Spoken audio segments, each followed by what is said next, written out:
Halo sahabat berbagi, saya Dr. Boy Abidin. Sahabat berbagi, saya pernah menemukan satu kasus di mana seorang wanita dengan kelainan bentuk rahim. Ini saya temukan pada saat pemeriksaan ultrasonografi. Jadi wanita tersebut tidak ada keluhan apa-apa nih, mensnya normal, tidak ada masalah. Tapi setelah dia menikah 1 tahun, kemudian dia melakukan pemeriksaan, kenapa kok dia belum hamil-hamil, dan ini baru ketahuan pada saat pemeriksaan ultrasonografi. Jadi ada kelainan bentuk uterus pada wanita tersebut.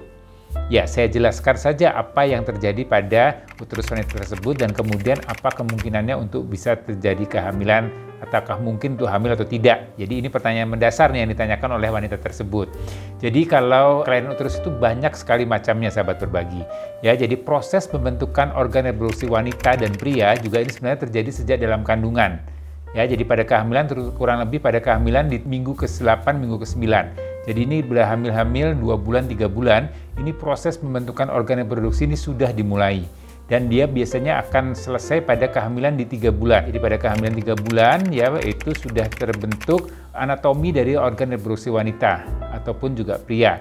Jadi makanya disebut pada 3 bulan pertama ini adalah sebagai masa yang paling rawan, masa yang kritis untuk pembentukan organ-organ pada janin yang disebut dengan organogenesis. Jadi 3 bulan pertama nih, 12 minggu pertama ini masa yang rawan. Kalau terjadi masalah, terjadi gangguan di situ, maka biasanya akan berdampak pada masa depan si janin tersebut. Untuk kelainan bentuk rahim pada seorang wanita ini banyak sekali macamnya.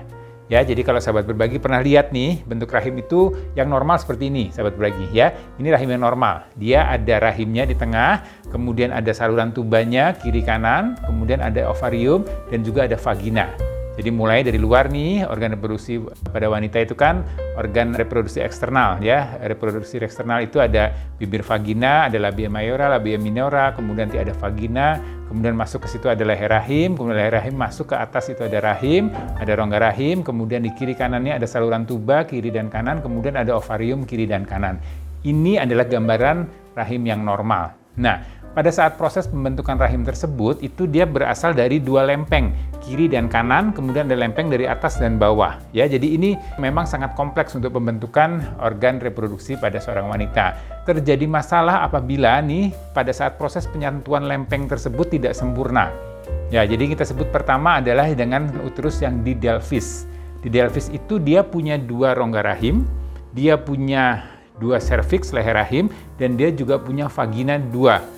Ya, meskipun lubang vaginanya 1, tapi dia di dalamnya itu rongga vaginanya itu ada sekatnya jadi 2. Jadi dia ada 2. Nih kita lihat di gambar ini ya. Jadi vaginanya ada 2, serviksnya ada 2, kemudian rongga rahimnya ada 2. Ini yang kita sebut sebagai didelphi.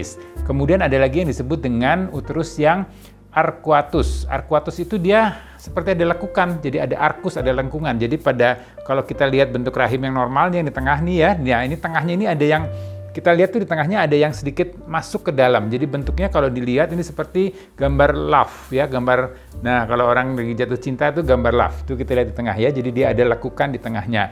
Kemudian ada lagi yang disebut dengan uterus yang bicornus ya. Jadi cornus itu tanduk ya, ada 2 ujung dari rahim. Kita lihat di gambar ini, nih kita lihat kan ya. Dia cornusnya ada 2 ya. Kita lihat di situ ada 2 sehingga rongga rahimnya pun ada 2. Tapi serviksnya, kita lihat tuh gambarnya serviksnya terlihat ada 2 lubang, kemudian ada vaginanya 1. Ya, itu yang kita sebut sebagai uterus yang bicornis. Nah, kemudian ada lagi yang kita sebut sebagai uterus bicornus dengan unicolis. Ya, ini agak lebih kompleks. Jadi hanya 1, nih kita lihat hanya 1 rongga rahim yang terbentuk, yang 1 lagi tidak terbentuk dengan baik. Ini pada rahim-rahim seperti ini yang saya sebut tadi 4 ya, yang didelphi, kemudian arcuatus, bicornis, dan bicornis unicolis, ini masih terjadi mens secara normal. Ya, karena apa? Karena rongga rahimnya ada. Jalan untuk keluarnya darah haid itu tetap ada. Jadi artinya kemungkinan hamilnya tetap ada.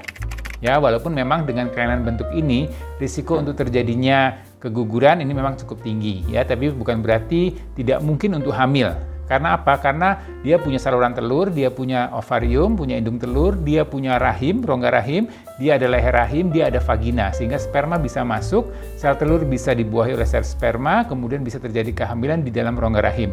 Walaupun memang bentuk rongga rahimnya tidak sempurna. Ya, jadi ini kalau yang uterus didelphi nih, yang rahimnya 2, vaginanya 2, itu bisa aja rahim di sisi yang hamil di sisi rahim yang kanan ataupun rahim yang kiri, ya. Kemudian kalau yang bentuk bikornis ini juga bisa di salah satunya, ya. Kemudian ada lagi yang sebenarnya masalah adalah kalau dia terjadi adanya septum atau adanya sekat, ya. Sekat ini bisa sekat yang menghalangi antara bagian atas dan bawah rahim, ya, jadi tertutup sama sekali. Kemudian juga ada sekat yang sifatnya vertikal, ya, vertikal. Ini kita lihat sekat yang vertikal sehingga tidak vagina itu seperti terbagi dua, tapi ke dalamnya itu satu. Nah, yang bentuk seperti ini biasanya akan sulit untuk mendapatkan keturunan karena sekat itu menghalangi masuknya sperma, menghalangi hubungan intim, kemudian menghalangi juga untuk proses pembuahan. Nah, kemudian ada lagi yang disebut dengan atresia vagina. Atresia itu artinya tidak terbentuk, ya. Atresia cervix itu bentuknya cervix, ada atresia vagina itu tidak terbentuknya vagina, ya. Jadi untuk yang kasus-kasus adanya atresia di mana vagina tidak terbentuk, cervix atau leher yang tidak terbentuk, biasanya ini wanita tersebut tidak akan mendapatkan menstruasi. Ya, jadi dia dapat menstruasi meskipun usianya sudah sampai di usia 16 tahun tapi dia belum menstruasi. Nah, bisa saja arkus ini tipis atau bisa kita lakukan membuka sekat tersebut, ya, dengan tindakan medis. Kita buka, kemudian darah haidnya keluar, kemudian ya semuanya akan berfungsi kembali normal, ya. Tapi memang tidak semua sekat itu bisa mudah kita buka, kita harus lakukan tindakan rekonstruksi, ya. Jadi, ya, buat Anda nih, ya, untuk keluhan-keluhan atau kelainan pada vagina ini memang wanita tersebut biasanya tidak ada keluhan apa-apa, ya, tidak ada gejala kecuali tadi yang memang dia tidak mengalami menstruasi, ya. Jadi biasanya tidak ada keluhan apa-apa, mensnya normal, tidak ada keluhan nyeri dan segala macam, dan bahkan dengan USG pun kadang juga tidak terlihat dengan jelas. Jadi biasanya pada saat pemisahan-pemisahan lebih intensif kita bisa menemukan, oh ternyata ini bentuknya ada yang arkuatus, oh ini bentuknya ada yang bikorni, oh ini bentuknya ada septum dan segala macamnya. Itu pada pemisahan-pemisahan lebih intens terutama untuk program hamil, ya. Jadi untuk Anda wanita yang sekarang sedang hamil, apalagi ini hamil anak perempuan nih, ya. Jadi sejak awal kehamilan nih, catatkan bahwa memang kehamilan ini perlu disiapkan sejak awal sekali, ya, sejak proses pembuahan pada 3 bulan pertama, di mana kalau terjadi kelainan maka di situ bisa terjadi masalah pada tumbuh kembang organ reproduksi pada janin Anda, ya. Jadi untuk yang sudah mengalami atau yang sedang mengalami masalah kelainan organ reproduksinya, di mana ada kelainan bentuk rahimnya,